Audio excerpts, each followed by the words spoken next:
I expect you're wondering why I stopped you. Well, yes, I mean, I was driving the speed limit, so my lights are all working and everything. I stopped you, sir, because you're a dickhead. There's no way you could know that. Sir, I've been doing this job for many years now. I know when I see a dickhead driving. Well, let's say we go down to the station. Maybe I take a few dickhead tests. I call my lawyer.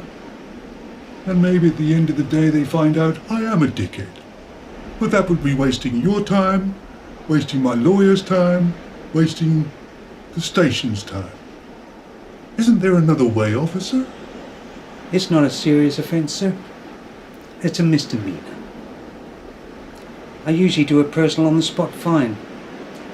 Cost reflecting the severity of the dickhead I'm dealing with. And how much would you say it would cost me? Well, sir, you're only about a $80 dickhead. Oh. Oh, thank you, officer. That sounds okay.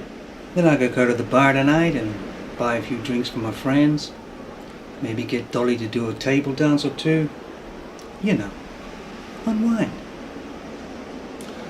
Well, if you don't mind me saying so, officer, you're a bit of a dickhead yourself. Oh, I am, sir. But never on duty. Very professional, officer, very professional. Thank you, sir. You can go now. Well, thank you, officer. Try not to be a dickhead for the rest of the day, would you? Oh, I'll try, but it's very difficult. Yeah. Your friend you've known for years could be a dickhead. I mean, they're everywhere. So be careful out there. This has been a public service announcement.